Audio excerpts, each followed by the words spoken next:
हरे Krishna everyone.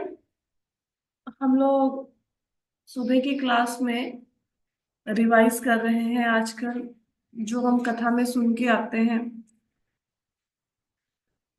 Temple में श्रीमद् भागवतम की कथा हो रही है, साप्ताहिक कथा। और उसको हम आके सुबह रिवाइज करते हैं ताकि एक तो हमें याद हो जाए अच्छे से। दूसरा ये कि जो लोग नहीं सुन सकते या नहीं जा पाए उनको एटलीस्ट कथा का सारांश मिल जाए। तो कल की कथा में प्रभु जी ने परसों की कथा में बताया था कि जैसे एक टेबल है, उसके चार पैर हैं। तो ऐसे भागवतम चार स्तंभों के ऊपर है, चार पिलर्स हैं भागवतम के। पहला है महात्म्य, दूसरा है प्रयोजन, मतलब भागवत भागवत की आवश्यकता क्यों पड़ी। तीसरा वक्ता और श्रोता के गुण है। और चौथा है भागवतम का विषय वस्तु, भागवतम का कंटेंट क्या है। तो कल की कथा में प्रभु जी ने कंटेंट की चर्चा करी कि भागवतम किस बारे में है, भागवतम में क्या लिखा हुआ है। लोग भी आपसे पूछते होंगे ना कि भागवतम में क्या क्या है, भागवतम में क्या अंतर है। तो भागवतम की 10 विषय है। प्रभु जी ने कल की सबसे पहले है सर्ग। सर्ग क्या होता है? सर्ग होता है सृष्टि। जैसे घर बनाना है तो घर बनाना, जो पहली सृष्टि है उसको सर्ग कहते हैं। ब्रह्मा जी सेकेंडरी क्रिएटर है, वो दूसरी सृष्टि करते हैं। भगवान फर्स्ट क्रिएटर है, वो पहली सृष्टि करते हैं। जैसे घर बनाना है तो घर बनाने के लिए सीमेंट, रेता, बजरी जो चाहिए, इसको कहेंगे सर्ग, जो ये प्रोवाइड करेंगे। तो भगवान सृष्टि बनाने के लिए तत्वों को प्रोवाइड करते हैं। कितने तत्व चाहिए सृष्टि बनाने के लिए? 24 तत्व। 24 तत्व कौन देते हैं? 24 तत्व भगवान देते हैं। तो 24 तत्वों में क्या क्या आता है? 24 तत्वों में महाभूत, पंच महाभूत कौन कौन से? पृथ्वी, जल, अग्नि, वायु, आकाश, पंच महाभूत आते हैं। फिर पंचतत्वों में प्रभु जी ने बताया कि जो एक तत्व है वो दूसरे से 10 गुना ज्यादा भारी है। मतलब से 10 गुना ज्यादा भारी है जल। जल से 10 गुना ज्यादा भारी है अग्नि। अग्नि से 10 गुना भारी है वायु। वायु से भारी है आकाश।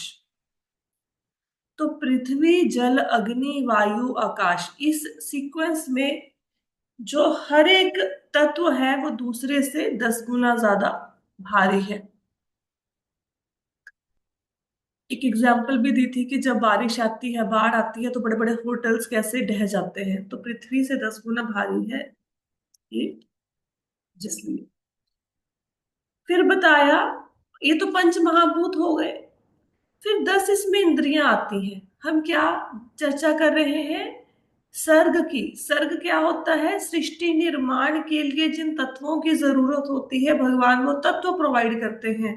24 तत्व। 24 तत्वों में पांच तो हो गए, पृथ्वी, जल, अग्नि, वायु, आकाश, ने पंच महाभूत कहते हैं। 10 होगी इंद्रियों में। पांच कर्म इंद्रियां हैं, पांच ज्ञान इंद्रियां हैं।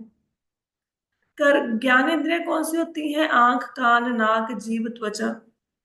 कर्मेंद्रियां हाथ, पैर, मुख और मलमूत्र के निकास द्वार। पांच सूक्ष्म इंद्रिय विषय हैं। इंद्रिय विषय क्या होता है? सेंस ऑब्जेक्ट भी कहते हैं इन्हें। जैसे आंख का विषय है दृश्य, आंख दृश्य को देखना चाहती है। कान का विषय है शब्द, कान सुनना चाहते हैं शब्द को। जीभ का विषय है स्वाद, नाक का विषय है गंध और त्वचा का विषय है स्पर्श। ये पांच इंद्रिय विषय हैं।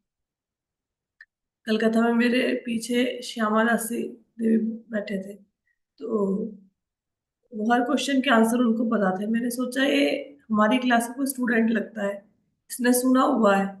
फिर मैंने पीछे मुड़ के देखा तो उनको सारा कुछ पता था, क्योंकि पढ़ाया हुआ है ऑलरेडी आपको ये सब चीजें। ठीक है। फिर तीन सूक्ष्म इंद्रियां हैं इसमें। कौन सी? देखो हमने अभी तक क्या किया, पंच महाभूत, 10 इंद्रियां, और फिर हमने किया पांच इंद्रिय विषय। ठीक है। तो टोटल कितने हो गए? 20 हो गए ना। तीन इसमें सूक्ष्म इंद्रियां हैं, मन भी अहंकार, 23 हो गए। एक है चेतना, जिसको आप सोल भी कहते हैं, कॉन्शियसनेस भी कहते हैं, इन सबको मिला के बन जाते हैं 24 तत्व। इन 24 तत्वों का कौन प्रोवाइड करते हैं? 24 तत्व ये भगवान प्रोवाइड करते हैं ब्रह्मा जी को सृष्टि की रचना करने के लिए। ये जो पहला तत्वों को प्रोवाइड करना है, इसको कहते हैं सर्ग। ठीक है।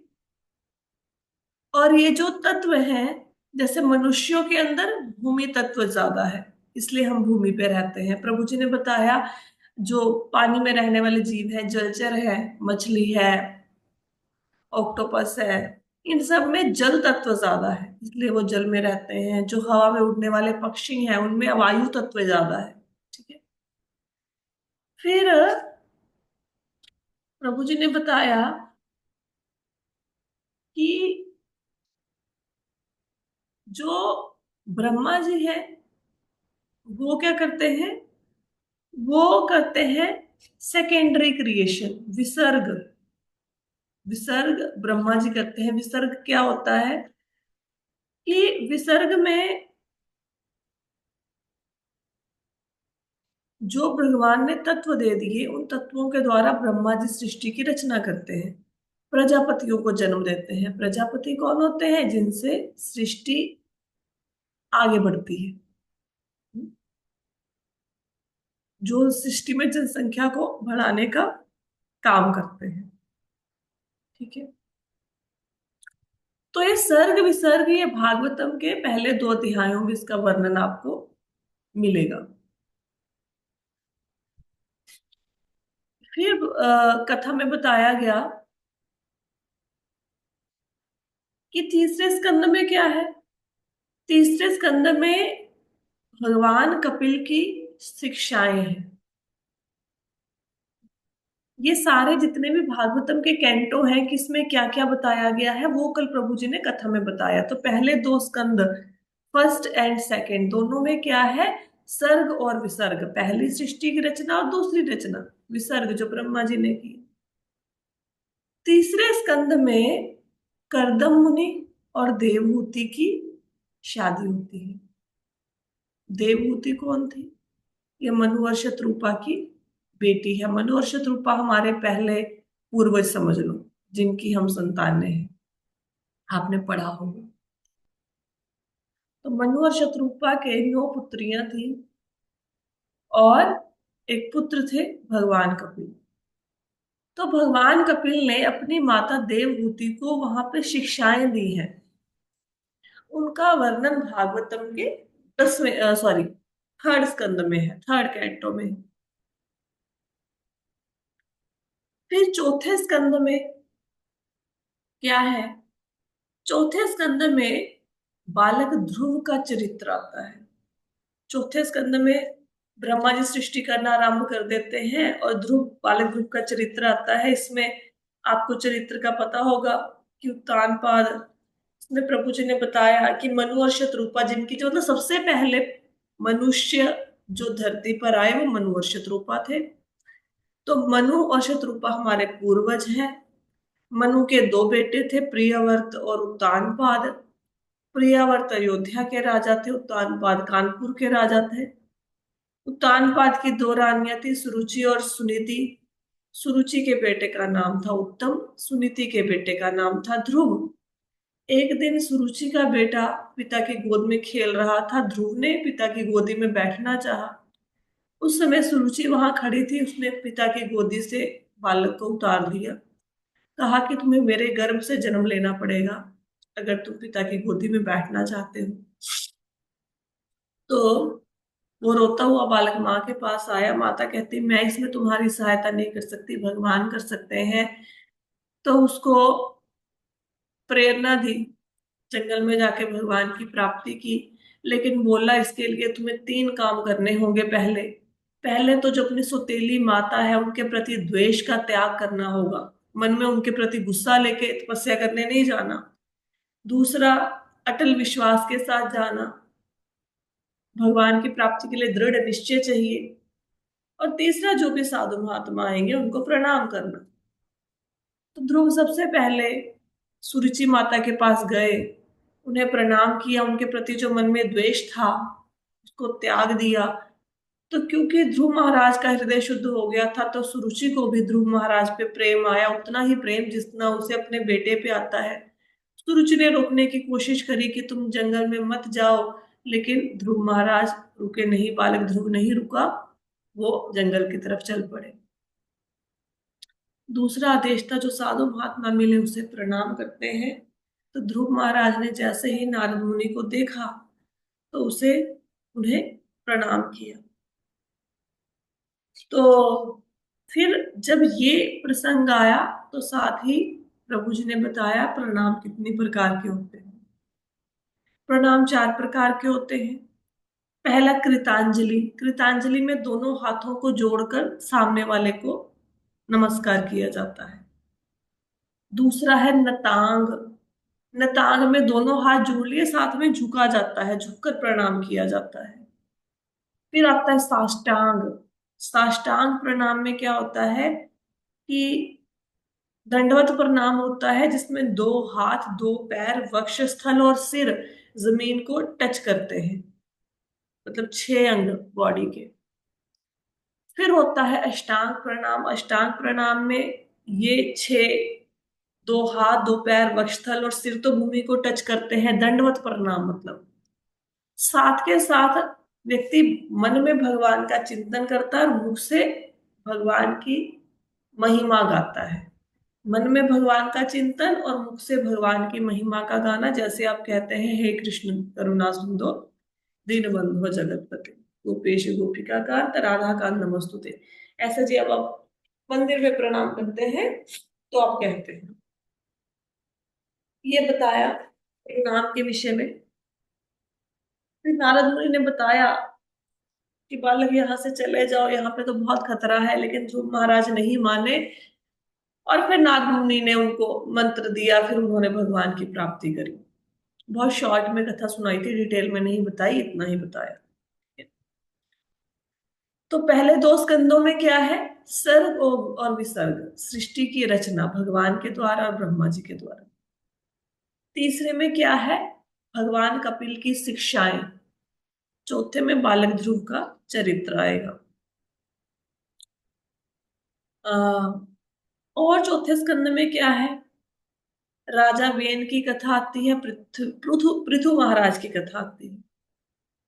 राजा वेन की कथा मैंने आपको सुनाई हुई है ना, कि राजा वेन बहुत बुरे राजा थे और ब्राह्मणों ने अपने हुंकार से उनको मार डाला।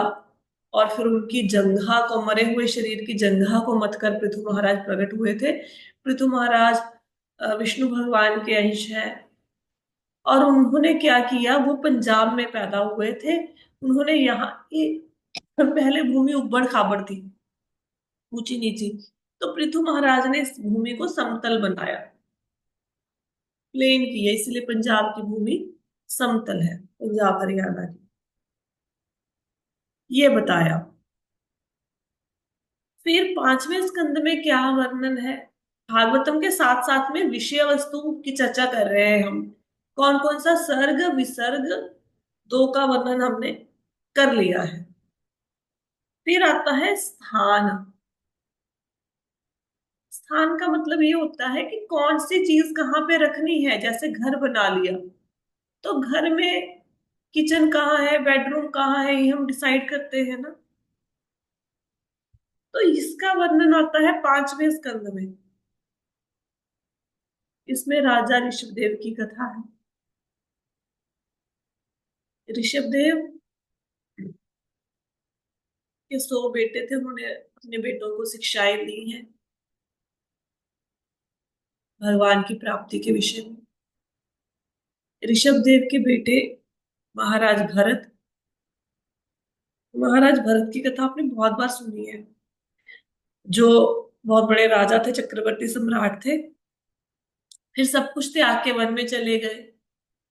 वहां पे उनकी एक हिरण में हो गई।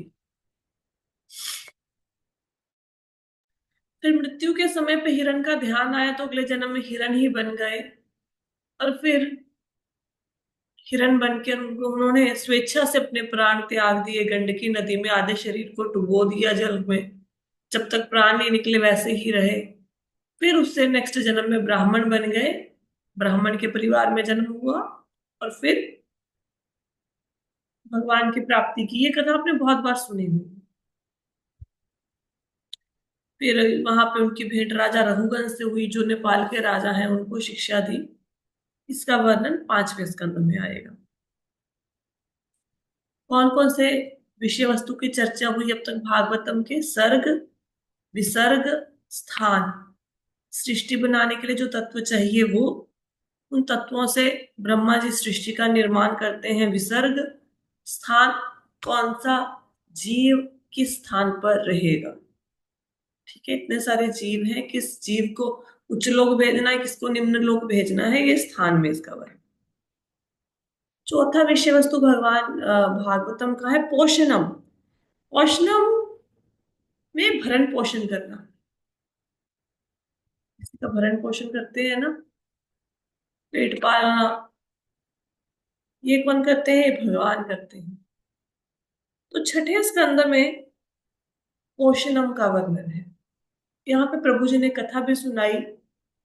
कथा ये थी, एक जगह पे एक बाबा जी भंडारा चलाते थे, लंगर चलाते थे। उनका नियम ये था कि जो भी आ, भंडारा प्रसाद खाने आएगा उसको भगवान का नाम लेना पड़ेगा, फिर ही खाना मिलेगा। एक व्यक्ति आया, वो कहता मैं नास्तिक हूँ, तो उसको कहता भगवान का नाम लो। उसको कहा गया, वो नहीं माना, उनको बाबा जी के पास ले गए। बाबा जी ने बड़ा जोर लगाया भगवान का नाम ले, तो उसने भगवान का नाम नहीं लिया। फिर बाबा जी कहते हैं मैं अपने नियम से बंधा हुआ हूं, मैं तुम्हें खाना नहीं दे सकता। उस दिन वो व्यक्ति चला गया, भूखा सो गया।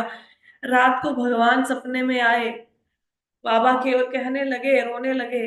तो उन्होंने पूछा बाबा ने कि आप रो क्यों रहे हो? तो भगवान ने बताया कि तुम्हारी वजह से मेरा एक संतान, मेरा एक पुत्र भूखा है।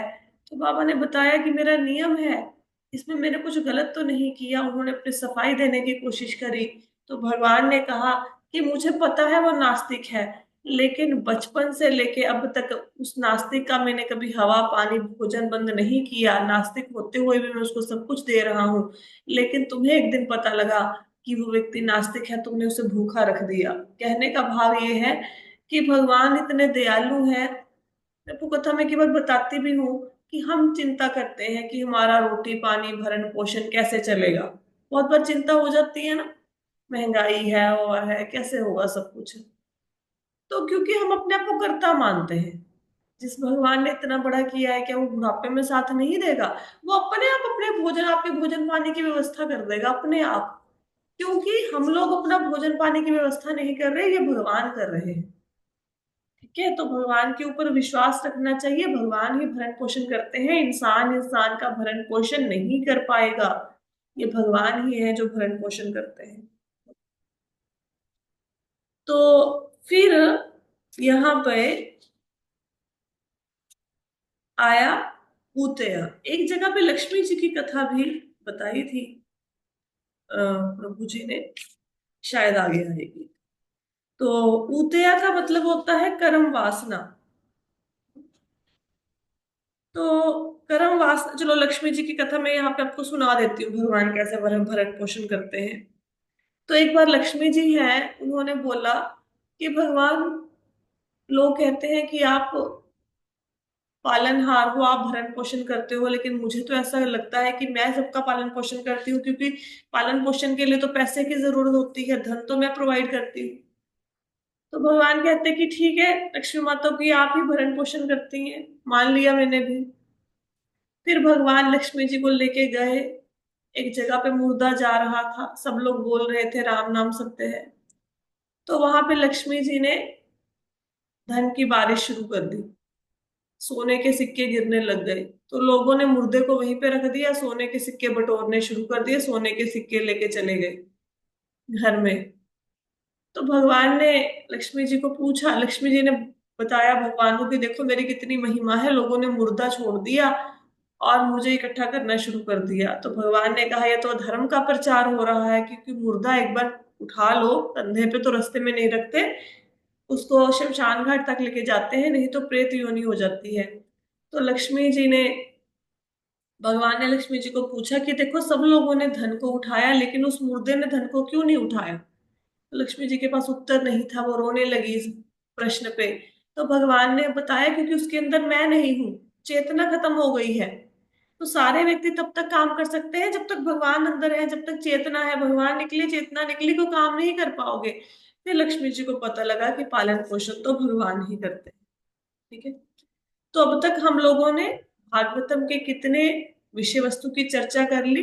सर्ग, विसर्ग, स्थानम और पोषणम की तीन चार की चर्चा कर ली। फिर आता है ऊतया। ऊतया का अर्थ होता है कर्म वासना। अब सृष्टि की रचना सारी होगी, लेकिन अगर मनुष्य के अंदर काम करने की इच्छा ही नहीं है तो सब निठल्ले होके बैठ जाएंगे। सबको, जहां पे स्वर्ग में देवताओं को बिठा दिया, धरती पे मनुष्यों को बिठा दिया, नीचे के लोकों में सर्पों को बिठा दिया, राक्षसों को बिठा दिया, अब किसी के अंदर इच्छा ही नहीं पैदा हो रही काम करने की, फिर सृष्टि आगे कैसे बढ़ेगी? फिर कर्म वासना को कहते हैं ऊतया। ये जो ऊतया है, कर्म वासना ऊती, इसका वर्णन भागवतम के 7वें स्कंद में है। 7वें स्कंद में प्रहलाद महाराज की कथा है। उसके बाद आता है मनवंतर। ब्रह्मा जी के एक दिन में 14 मनु आते हैं। आपको पढ़ाया हुआ है, ब्रह्मा जी का एक दिन 4 अरब 32 करोड़ घंटे का है। उसमें 71 युगों के लिए, 71 महायुगों के लिए एक एक मनु का शासन काल होता है। महायुग मतलब सतयुग, द्वापर, त्रेता, कलयुग को मिला के महायुग बनता है। ऐसे 71 महायुगों के लिए एक मनु का शासन होता है। तो 8वें स्कंद में बलि महाराज की कथा है। मनवंतर में मनु क्या करते हैं? धर्म के नियमों की स्थापना करते हैं, ऐसे धर्म की जो भगवान तक ले जाए। तो बलि महाराज की कथा आती है 8वें मनवंतर में। अभी बलि महाराज हमारे मनु नहीं बने, वो अगले मनवंतर में बनेंगे, 7वें मनवंतर में बनेंगे मनु। फिर अगला भागवतम का विषय वस्तु है ईशानु कथा, भगवान की कथा। इसका वर्णन 9वें स्कंद में है। 9वें स्कंद में भगवान की और उनके भक्तों की कथाएं हैं। 9वें स्कंद में ये भागवतम का विषय वस्तु है। कितने विषय वस्तुओं के ऊपर हमने चर्चा कर ली अब तक? सर्ग, विसर्ग, स्थान, पोषण, उति, उति मतलब कर्म करने की वासना, और मनवंतर। 7वां है ईशानु कथा। तो ईशानु कथा का वर्णन 9वें स्कंद में है। उसके बाद आता है निरोध। निरोध क्या होता है? कि अब और कुछ करने की इच्छा नहीं है। तो 10वें स्कंद पर पहुंचते हैं तो वहां पे भगवान की कथाएं हैं। निरोध को अष्टांग योग में प्रत्याहार कहते हैं। तो 9वें स्कंद में भगवान कृष्ण की लीलाएं है। उसके बाद कुछ करने की इच्छा नहीं है, भगवान की लीलाएं है, बंदा उसमें डूब जाता है, जो भव सागर से पार लगाती है। अब 10वें स्कंद में टोटल 90 अध्याय हैं, जिनको 5 भागों में बांटा हुआ है। पहले भाग में 1 से लेके 5 तक जो चैप्टर है, उसमें भगवान का जन्म, जन्म का वर्णन है। नंद उत्सव पर जाकर ये जन्म प्रकरण कहते हैं इसको, ये समाप्त हो जाता है। पहले मतलब 10th कैंटो को 5 हिस्सों में बांट दिया। पहले हिस्से में भगवान के जन्म का वर्णन है। दूसरे हिस्से में 28 चैप्टर है। इसको तामसी प्रकरण कहते हैं। इसमें भगवान तामसी असुरों का वध करते हैं। अगले 28 अध्यायों में 9वें स्कंद के, उनको राजसी प्रकरण कहते हैं। भगवान अलग अलग राजाओं को परास्त करते हैं, हराते हैं, कंस इत्यादि को। फिर चौथे भाग में को सात्विक प्रकरण कहते हैं, जिसमें 21 अध्याय हैं। इसमें सुदामा जी का, उद्धव का, भगवान के विवाह का, उनकी संतानों का वर्णन है। तो जो पांचवा भाग है उसको ऐश्वर्य प्रकरण कहते हैं। इसमें भगवान में द्वारिका में जिन ऐश्वर्यों के साथ रहते थे उसका वर्णन है। तो जो 11वां स्कंद है उसमें भागवतम का विषय वस्तु आता है मुक्ति। मुक्ति दो प्रकार की होती है। एक, जो आप नहीं है उसको छोड़ देना, मैं शरीर नहीं हूं, शरीर के प्रति आसक्ति को छोड़ देना। दूसरी मुक्ति है अपने स्वरूप में स्थित हो जाना। हमारा स्वरूप क्या है? हम भगवान के दास हैं। तो मुक्ति का अर्थ है ये समझना कि मैं देह नहीं हूं, मैं भगवान का अंश हूं, भगवान सच्चिदानंद है, मैं भी सच्चिदानंद हूं, लेकिन मैं भौतिक कल्मश के कारण इस चीज को भूल गया हूं। सच्चिदानंद का अर्थ होता है सत्य चित आनंद। सत्य मतलब शाश्वत, चित्त मतलब ज्ञान, आनंद मतलब आनंदमय। ये हमारा स्वरूप है। इसी की चर्चा में प्रभु जी ने 5 रसों को भी बताया। शांत रस, दास्य रस, सख्य रस, वात्सल्य रस और माधुर्य रस। इन रसों के बारे में आपने बहुत तक पढ़ा हुआ है। शांत रस मतलब भगवान की मुरली बन जाओ, भगवान के पैरों की पायल बन जाओ, ये शांत रस। सख्य रस जैसे भगवान के फ्रेंड्स का उनके साथ था, अर्जुन का था, फ्रेंड के रूप में भगवान से संबंध स्थापित करना। फिर वात्सल्य रस भगवान के माता पिता बनना। प्रभु जी ने कथा यहाँ पे सुनाई थी कि आप भगवान नहीं बन सकते, प्रभुपाद कहते, लेकिन आप भगवान के बाप बन सकते हैं। भगवान नहीं बन सकते, भगवान के माता पिता बन सकते हैं। माता पिता के रूप में संबंध स्थापित कर सकते हैं भगवान के साथ। फिर दास्य रस जैसा हनुमान जी का भाव है दास का। फिर माधुर्य रस। माधुर्य रस को 2 भागों में बांटा हुआ है, स्वकीय और परकीय। स्वकीय मतलब जो शादी करते हैं उनसे जो प्रेम है। जैसे द्वारिका की रानियों का जो भगवान के प्रति प्रेम था उसको स्वकीय कहते हैं। और परकीय मतलब जो गोपियों का भगवान के प्रति प्रेम था, गोपियों से विवाह नहीं हुआ लेकिन उनको भगवान से प्रेम था, इसको परकीय कहते हैं। फिर 12वां स्कंद है आश्रय। 12वें स्कंद में आश्रय का वर्णन है कि भगवान ही सबको शरण देते हैं। इसका वर्णन आता है 12वें स्कंद में। तो ये भागवतम के 10 विषय वस्तु है, कंटेंट है, जिसका वर्णन प्रभु जी ने किया। क्या फिर से एक बार रिपीट कर लेते हैं भागवतम के विषय वस्तु को। पूछे भागवतम में क्या लिखा हुआ है? तो भागवतम में लिखा है सर्ग। सर्ग मतलब सृष्टि की रचना के लिए जो भगवान तत्वों को प्रोवाइड करते हैं। विसर्ग, उन तत्वों को लेकर ब्रह्मा जी दूसरी सृष्टि करते हैं। स्थान, कि रजोगुनी तमोगुनी सतोगुनी लोग कहाँ रहेंगे, कहाँ कहाँ रहेंगे। पोषणम मतलब खाने पीने का सामान प्रोवाइड करना, भरण पोषण करना। ऊतया मतलब कर्म करने की भूख। आपके सामने खाना पड़ा है लेकिन भूख ही नहीं है तो खाओगे कैसे? कर्म करने की वासना, ऊतया कहते हैं इसे। मनवंतर, मनवंतर मतलब धर्म की रचना, क्या गलत है क्या सही है। फिर ईशानु कथा। ईशानु कथा मतलब भगवान को जानना। फिर आता है निरोध, मतलब अब कुछ नहीं चाहिए। तो भगवान की कथाएं 10वें स्कंद में शुरू होती हैं।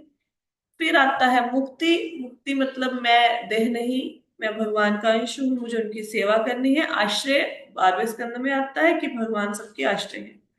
इसी बीच में प्रभु जी ने विष्णु का वर्णन किया था। 3 विष्णु, कारणोदक्षय विष्णु, गर्भोदक्षय विष्णु और क्षीरोदक्षय विष्णु।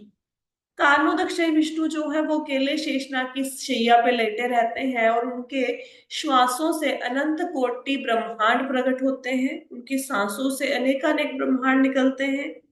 क्षीरोदक्षय, इनके साथ लक्ष्मी जी नहीं होती, ब्रह्मा जी नहीं होते।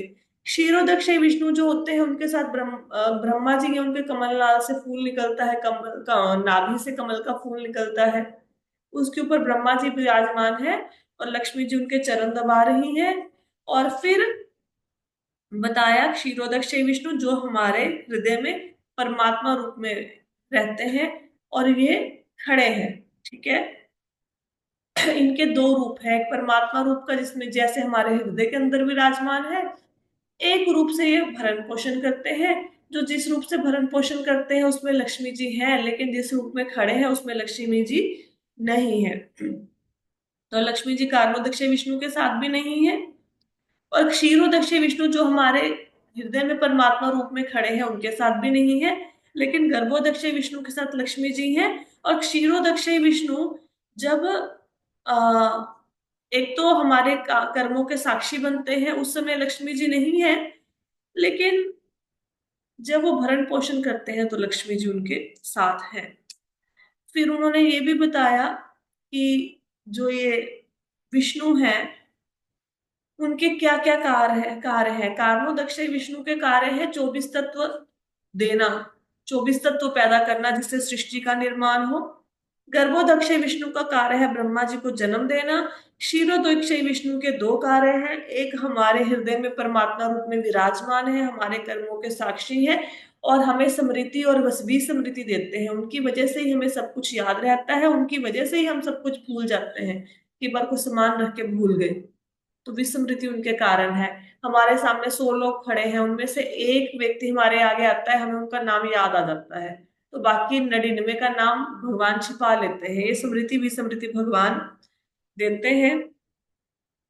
और ये बताया कि भगवान अनुमति देते हैं, हमारे अंदर कोई भी काम करने की इच्छा उसकी अनुमति देते हैं। अब हम कहते हैं वृंदावन जाना है तो भगवान अनुमति देते हैं, हम कहते हैं बियर बार जाना है फिर भगवान उसकी अनुमति दे देंगे।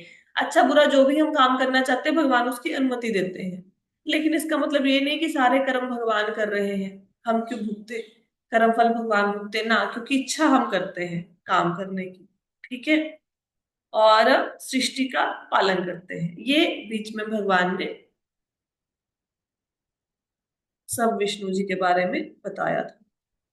फिर भगवान ने जो हमारी इस सत्र का जो भागवत की कथा हो रही है उसका टॉपिक है बलि महाराज की कथा, इसके ऊपर ही आगे कथा चलेगी अब जितने दिन रह गए। इसमें बलि महाराज की कथा का वर्णन किया। उन्होंने बताया कि बलि महाराज की कथा एक प्रश्न से शुरू हुई। प्रश्न यह था कि परीक्षित महाराज ने पूछा सुखदेव गोस्वामी से कि भगवान तो अनंत कोटि ब्रह्मांडों के स्वामी हैं, उन्होंने बलि महाराज से 3 पैर भूमि क्यों मांगी भिक्षा में। फिर उन्होंने दूसरा प्रश्न किया कि यदि बलि महाराज ने 3 पैर भूमि दे दी तो उनको बंदी क्यों बना लिया, फिर बंदी बनाने की क्या जरूरत थी। तो ये कथा उन्होंने सुनाई। तो इसमें ये कथा सुनाई कि कश्यप मुनि की 2 पत्नियां हैं, दिति और अदिति। दिति से राक्षसों का जन्म हुआ है, अदिति से देवताओं का जन्म हुआ है। एक बार देवताओं और राक्षसों का युद्ध हुआ जिसमें बलि महाराज की मृत्यु हो गई, लेकिन शुक्राचार्य जी को संजीवनी विद्या आती थी तो उन्होंने बलि महाराज को जीवित कर दिया। बलि महाराज ने जीवित होने के बाद अपना सब कुछ, अपना घर परिवार, अपना देश राज्य सब शुक्राचार्य जी को समर्पित कर दिया। उनके समर्पण से शुक्राचार्य जो उनके गुरु हैं वो प्रसन्न हो गए और बलि महाराज से यज्ञ करवाया। उस यज्ञ के अंदर से दिव्य रथ निकला, जो नीले और पीले रंग के घोड़े थे जिसमें लगे हुए, दिव्य धनुष निकला, ऐसा कवच निकला जो कभी बाणों से खाली ना हो।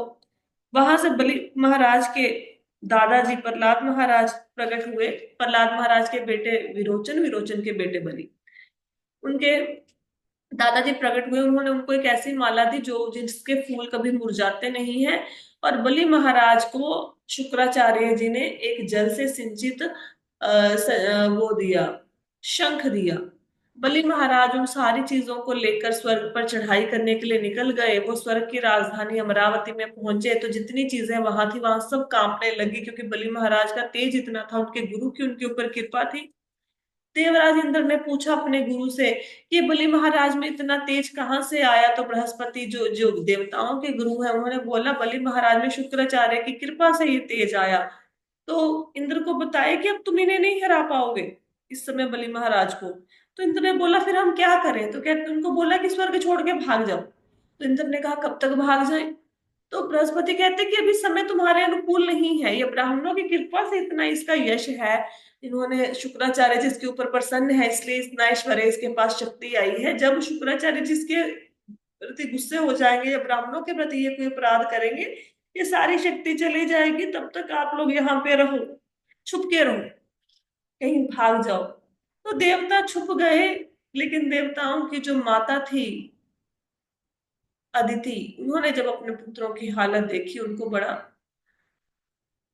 पश्चाताप हुआ कि भाई ये अफसोस हुआ कि मेरे बेटे कहाँ भटकते फिरते हैं इधर उधर, देवताओं का राज्य छीन चुका है। तो उन्होंने, जब कश्यप मुनि तपस्या करने गए हुए थे, जब वापस घर आए उस समय, तो उन्होंने देखा घर में कोई उत्सव नहीं है, कोई उल्लास नहीं है। उन्होंने अपनी पत्नी से पूछा कि क्या कारण है, घर सुना सुना लगता है, कहीं ऐसा तो नहीं कि तुमने किसी अतिथि का अपमान कर दिया, देवताओं की पूजा नहीं करी, संध्या वंदन नहीं किया। तो पत्नी ने बताया ये सारे काम मैंने किए हैं। फिर कश्यप मुनि ने पूछा कि तुम्हारे बच्चे तो ठीक हैं। जब ये पूछा तो फिर वो परेशान होगी, बताया कि उनका राज्य छिन गया, और बताया कि कोई ऐसा उपाय बताओ जिससे मेरे बच्चों का राज्य आ जाए, लेकिन उनके जो बच्चे हैं, जो राक्षस है, वो मर जाए, उनकी पत्नियां विधवा हो जाएं। कश्यप मुनि संकोच में पड़ गए, सोच में पड़ गए कि दोनों ही मेरी संतानें हैं, देवता भी राक्षस भी, ऐसा मैं कैसे करूं। फिर उन्होंने भगवान की शरण ली। फिर उन्होंने माता अदिति को पयोव्रत का अनुष्ठान करने के लिए कहा, जो 12 दिनों तक उन्होंने अनुष्ठान किया। 12 दिनों के बाद उनके यहाँ से वामन देव का अवतार हुआ। ये पयोव्रत क्या है उसको प्रभु जी आज की कथा में बताएंगे। ठीक है, सबको क्लियर हो गया, कथा समझ आई? जी माता जी। आइडली मेरे को तो मन था कि थोड़ी स्लाइड्स बना के आपको ये सर्ग विसर्ग क्लियर करूं। मुझे अगर आज समय मिला, आज मैं कुछ स्लाइड्स बना के आपको और क्लियर कर दूंगी। वैसे जब हमने श्रीमद् भागवतम की सुबह की कथा को विश्राम दिया था, तो हमने इस टॉपिक पे दिया था, ये लास्ट लास्ट चैप्टर था दूसरे स्कंद का, अगर किसी को याद हो तो ये सब कुछ आपको बहुत डिटेल में समझाया हुआ है। ठीक है, तो प्रश्न नहीं है? ठीक है, फिर कल आज जो कथा सुन के आएंगे उसका वर्णन हम कल की कथा में करेंगे। तो कथा को विश्राम देते हैं। हरे कृष्ण। कुछ नहीं समझ आएगा तो पूछ सकते हो अलग से मैसेज डाल के, या कल की कथा में। हरे कृष्ण।